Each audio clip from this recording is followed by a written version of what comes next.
All right, cool. Welcome to the second Hoop meeting, everybody.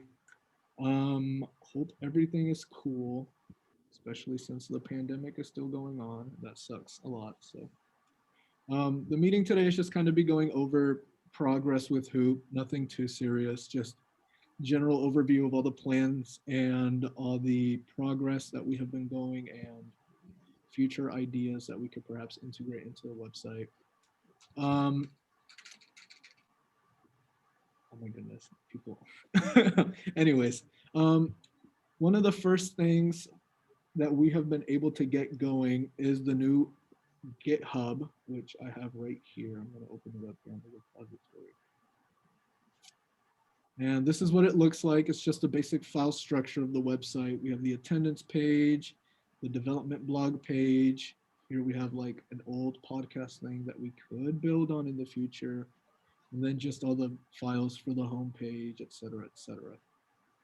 For example, if you click on the attendance folder, you could see here's some things I wrote down, the purpose of this folder, some goals in the future that we could work with on the website, and just a general overview. And if you click on a file specifically, you get all the lovely code that Josh has written for us.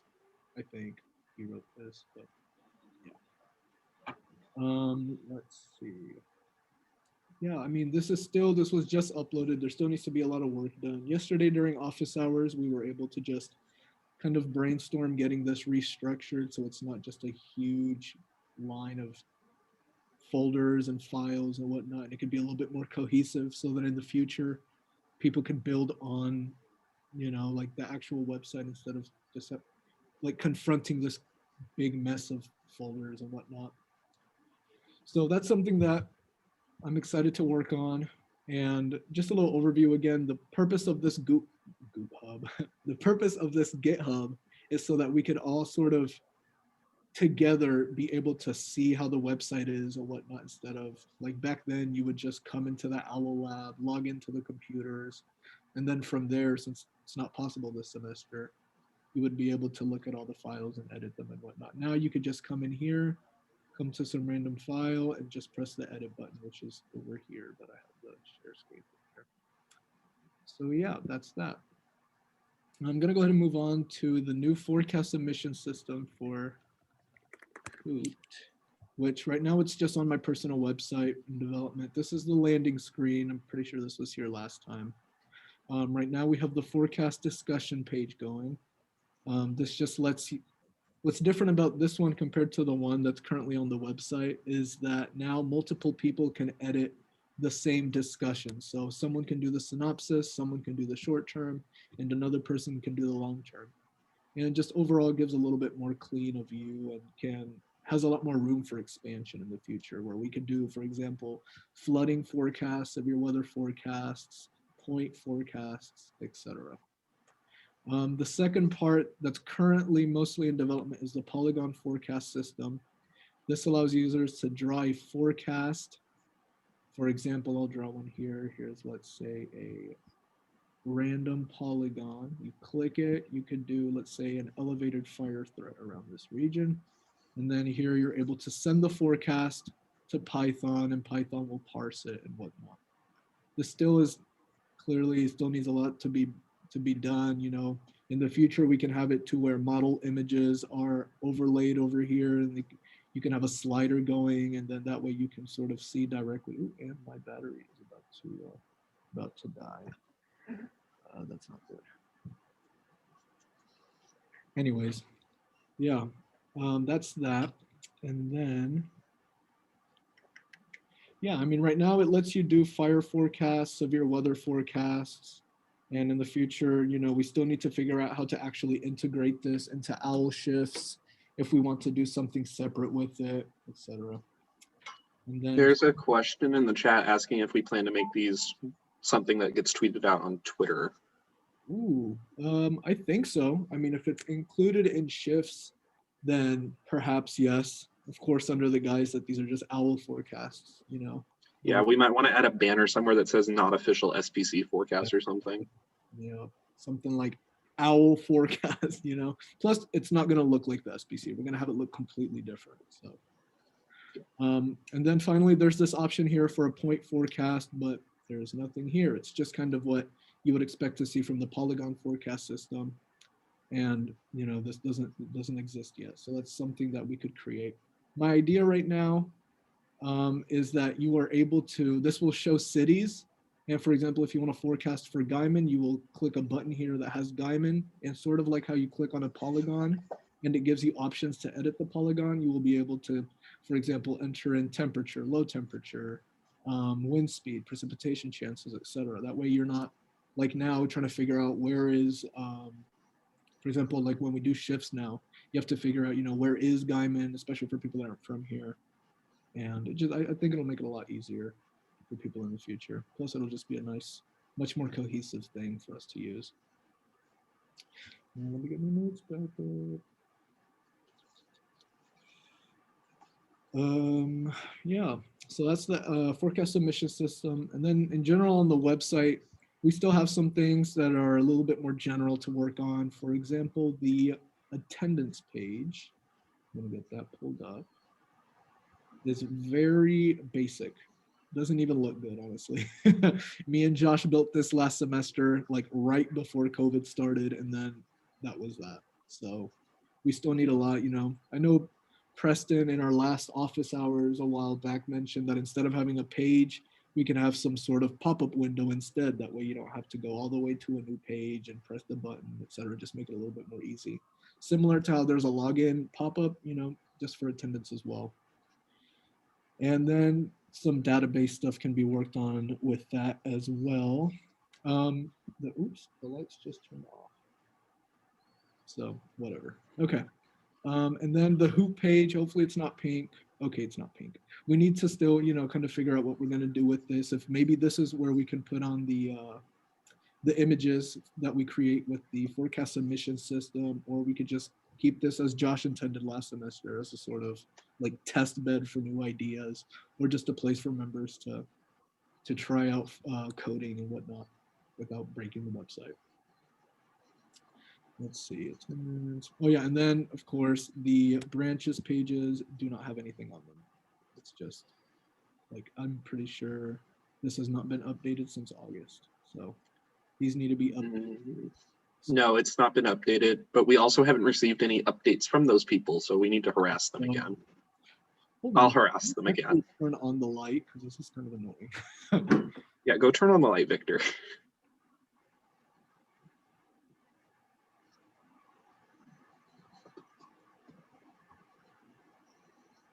Cool. I had like the light switch is on, but I guess it's still motion detected. So if I don't like move, it turns off.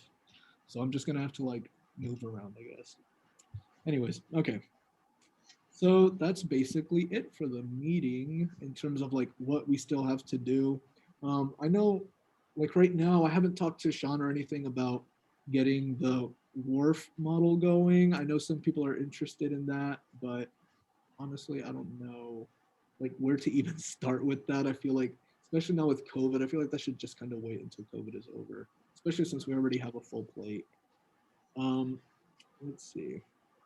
One thing that I think was asked to be added was a way to do voting for OWL stuff on the website, because the last time we voted on something was a constitutional vote, we did that via Google form. Yeah. But if we could embed that by checking the attendance, that'd be nice. Yeah, that'd be great. Like especially I said, for the upcoming board elections, but I know that's a big ask.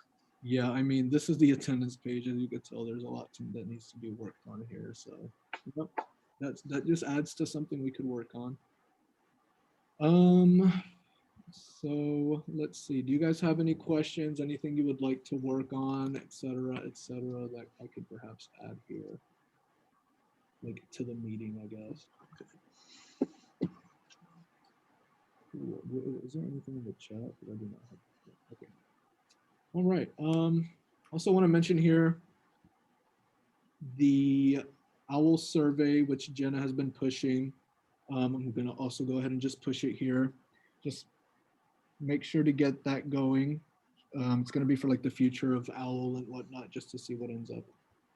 Just some advice going forward. And then also OWL elections are coming up. So that'll be cool. That'll be fun. So if you're trying to dethrone me from the director of development position.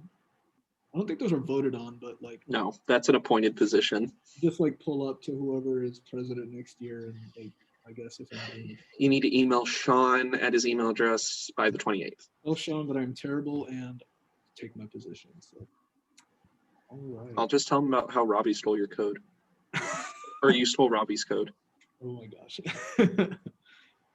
Yeah, I mean, I don't really want to get into the specifics of like GitHub or anything. So, I mean, the meeting is always kind of short. So, like if you really want to get interested in working on the GitHub, just message the GroupMe chat, like the group dev chat on GroupMe, and I will add you here. I know some people have already been added, and you'll just be able to look through everything, etc., etc.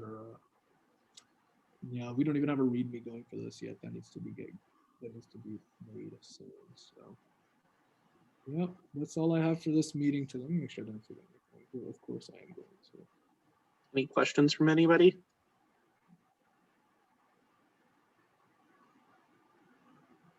Oh look, I think I like got everything included in this like 15-minute meeting.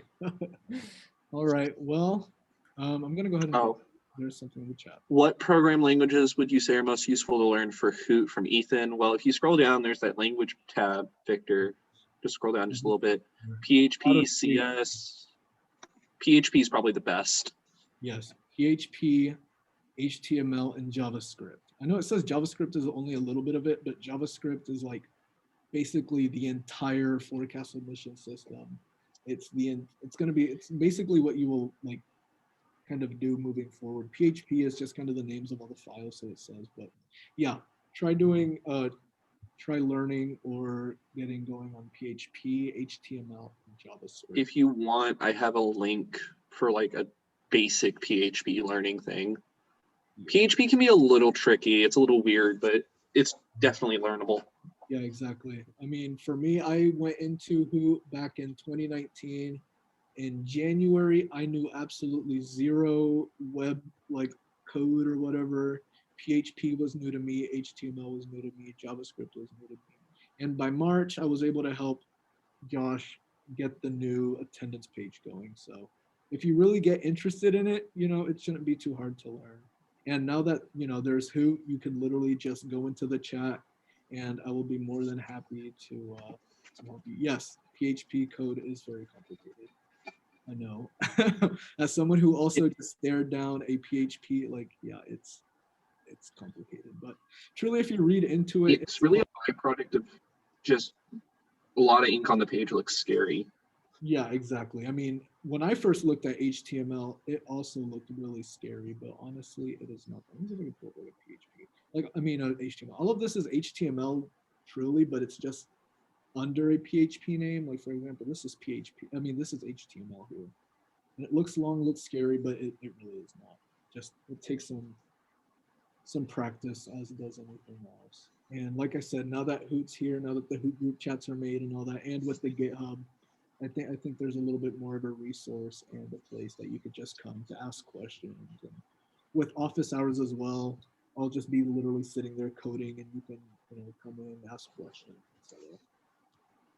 Victor doesn't sleep; he only codes. Yeah, basically. In Calc 2. No, not this semester. Oh, right. In the summer I will be, but not coding in Calc whatever. Calc 3, which is much better than Calc 2 so far, but I don't want to jinx it. So. Yep. All right. Well, I'm just gonna stop recording here.